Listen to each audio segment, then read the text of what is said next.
सारी सरकारें काम करो, मैं जा रहा हूँ विंटर वेकेशन पर, ये चलेगा देश में?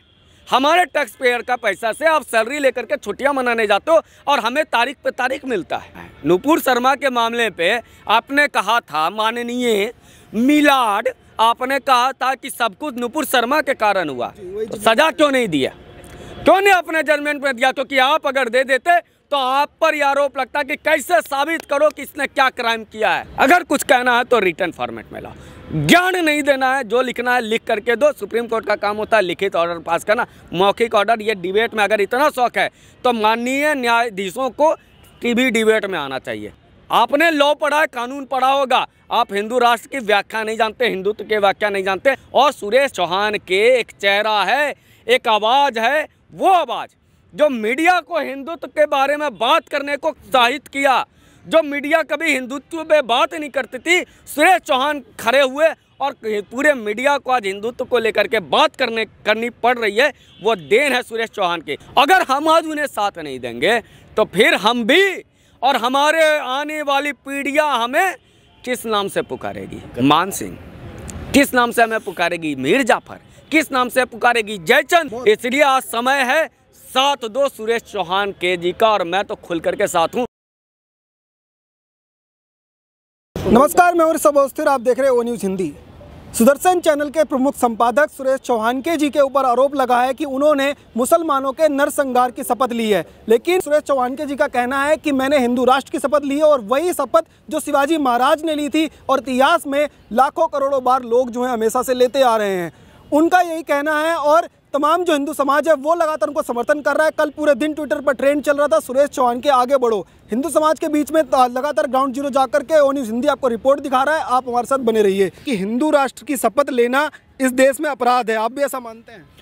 किस नाम पर आधार पे कहेंगे कि हिंदू राष्ट्र के शपथ लेना अपराध है? सबसे पहले मैं सुप्रीम कोर्ट को, माननीय सुप्रीम कोर्ट को, पूजनीय सुप्रीम कोर्ट को कहूँगा कि आप इस विषय के ज्ञाता नहीं हैं, आप इस विषय पे को जानने वाले नहीं हैं। तो सबसे पहले माननीय जज महोदय मिलाड, आप किसी पढ़े लिखे, अपने से ज़्यादा पढ़े लिखे से जाके पूछिए कि हिंदू राष्ट्र की बात करना गलत है या सही है, क्योंकि आप नहीं हैं। आपका जज हो जाने का अर्थ ये नहीं होता है कि आप सारे विषयों के ज्ञाता हैं। सबसे पहले इस बात को समझना होगा। क्या वो जो लोग कभी हिंदू एक्टिविज़म को, हिंदुत्व को गाली देते थे, हिंदू को आतंकवादी कहते थे, वे लोग अब जुडिशरी के पीछे खड़े होकर जुडिशरी को हथियार बनाकर हिंदुइज्म पर, हिंदुत्व पे आघात करना चाहते हैं क्या?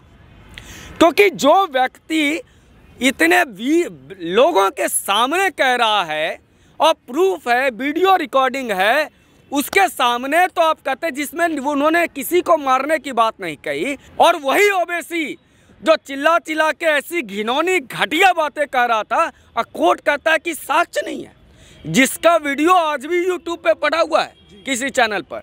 उस ओबीसी को छोड़ने के लिए जो भारत का जुडिशरी कहता है कि हमारे पास साक्ष्य नहीं है, और यहाँ सुरेश चौहान जी के पास कोई साक्ष्य नहीं है, तब भी कहता है इस पर FIR करो। आप एक बात समझो भैया, जब हम अपने भतीजा को, और हमारा भतीजे को पता है कि हमारा चचा हमको अपॉइंट कर देंगे, तो फिर हमें काहे का डरना? और जनता इस देश में, हम कहते हैं ना, भारत का संविधान कहता है ना, जनता के द्वारा हम भारत के लोग भारत को बनाएंगे, तो रिस्पॉन्सिबिलिटी भारत के लोगों को है ना, सबसे ज़्यादा अधिकार भारत के नागरिक को है ना, मुझे है ना, आपको है ना। जब इन पर आरोप अंकुश लगाने की बात होती है, NJSC लाने की बात होती है, तो ये सब खड़ा हो जाते हैं। बाप बेटा पंच और बकरे का दाम 2 टका, ये चलाओगे का तो नहीं, NJSC नहीं मानेंगे आप पे। यदि बात होता है कि इतने करोड़ों केस बंद हैं, सारी सरकारें काम करो, मैं जा रहा हूँ विंटर वेकेशन पर, ये चलेगा देश में? हमारे टैक्स पेयर का पैसा से आप सैलरी लेकर के छुट्टियां मनाने जाते हो और हमें तारीख पे तारीख मिलता है। क्यों मिलता है इतने वर्षों से? क्योंकि हमारे यहाँ ये पता ही नहीं है कि जज का सिलेक्शन कैसे होगा। मैं फिर से सुरेश जी के समर्थन में आ रहा हूँ और खुल कर के आ रहा हूँ कि हिंदू राष्ट्र की बात करना, हमारा भारत जिसकी परिकल्पना हिंदुत्व से है, जिसकी पहचान हिंदुत्व से है, उसको हिंदू राष्ट्र बनाएंगे। उसका अर्थ क्या है? आपने लॉ पढ़ा है, कानून पढ़ा होगा, आप हिंदू राष्ट्र की व्याख्या नहीं जानते, हिंदुत्व की व्याख्या नहीं जानते, तो किसी पढ़े लिखे से पहले करवाओ, फिर बात करना।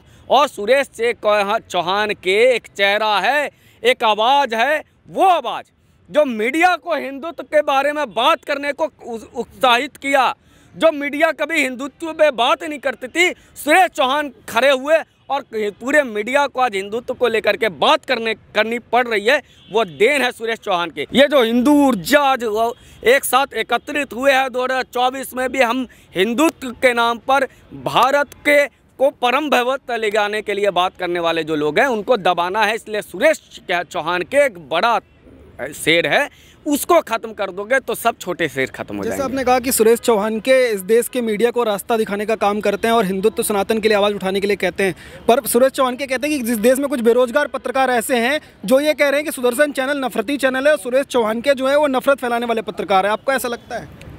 वो चैनल, वो कौन कह रहा है? वो जो नीदा राडिया केस में दलाली करता था, जो डी राजा को बनाता था, मारन परिवार को बनाता था मंत्री, वो सुरेश चौहान को सर्टिफिकेट देगा? वो जो कश्मीर में पायलट गन चलाने का विरोध करता था, वे सुरेश चौहान को सर्टिफिकेट देगा?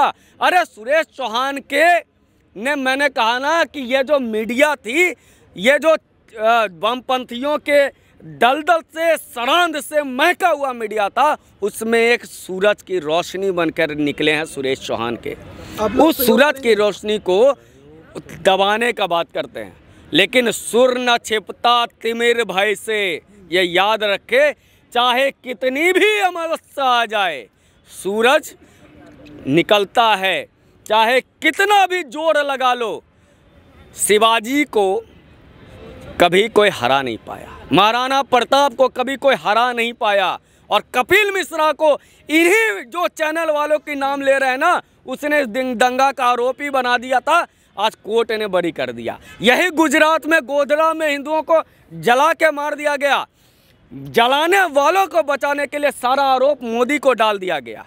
20 वर्षों तक आपने आरोप में डाला, लेकिन सूर्य छिपता नहीं है, सरिता रुकती नहीं है। सुरेश चौहान के भी ना छिपेगा ना रुकेगा, क्योंकि वो भारतीय जनमानस की भावना की बात करता है। जब कोई हिंदुत्व पे बात नहीं कर रहा था, तब सुरेश जी ने बात की थी, इसलिए भारत का हिंदू समाज उनके साथ खड़ा है।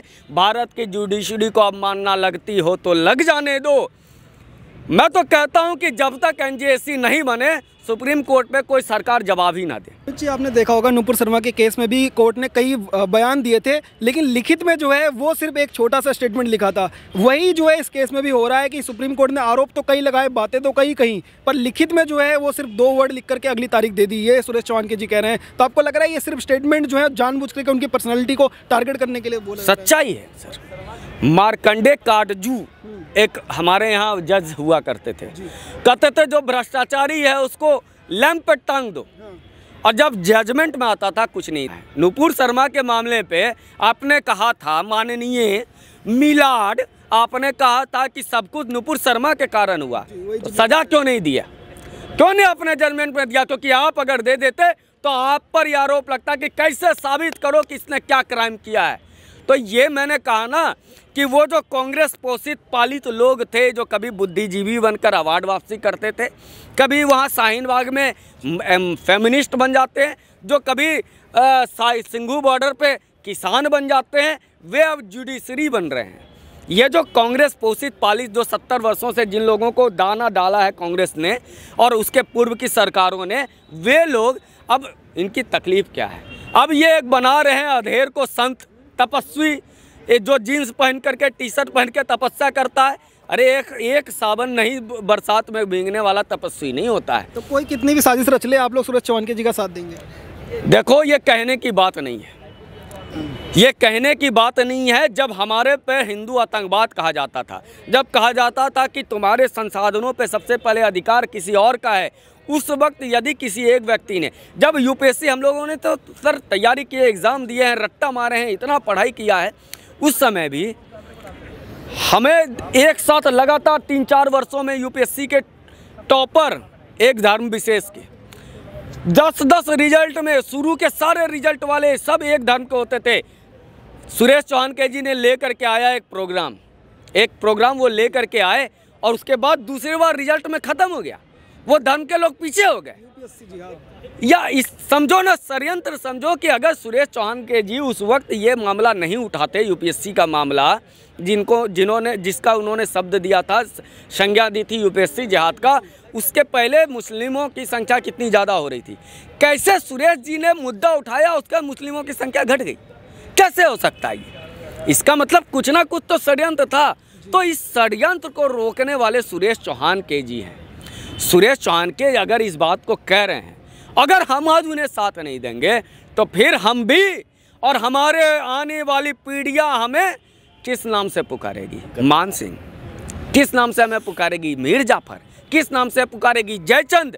तो भारत का आज जो हिंदू जो कहता है कि हम सुरक्षित हैं इस देश में, आज हम सुरक्षित हैं क्योंकि एक सरकार बढ़िया है और एक जो जन जागरण चला है कि आज अगर कन्हैया लाल की हत्या होती है तो हमें लगता है कि हमारे समाज की किसी की हत्या हुई है। ये जो जन जागरण जिन लोगों ने लाया हुआ है, सुरेश चौहान जी की हो या कपिल मिश्रा हो, अगर आज उनके साथ खड़े नहीं हैं तो तुम जयचंद हो, जयचंद के औलाद मत बनो। इसलिए आज समय है साथ दो सुरेश चौहान के जी का, और मैं तो खुल करके साथ हूँ। और मैं भारत की न्यायपालिका और उसके ऊपर माननीय द्रौपदी मुर्मू जी राष्ट्रपति महोदया से भी मैं कहना चाहूँगा कि कृपया सुप्रीम कोर्ट को एक गाइडलाइंस जारी करे कि आप अपने वर्डिक्ट और वक्तव्य अगर कुछ कहना है तो रिटर्न फॉर्मेट में लाओ। ज्ञान नहीं देना है, जो लिखना है लिख करके दो। सुप्रीम कोर्ट का काम होता है लिखित ऑर्डर पास करना, मौखिक ऑर्डर। ये डिबेट में अगर इतना शौक है तो माननीय न्यायाधीशों को टीवी डिबेट में आना चाहिए, यहाँ कनॉट प्लेस में आके भाषण देना चाहिए। भाषण नहीं, रिटर्न फॉर्म में बात करो। ये माननीय महामहिम राष्ट्रपति जी से मेरा अनुरोध है कि ये एक वर्डिक्ट पास करें। बहुत बहुत धन्यवाद।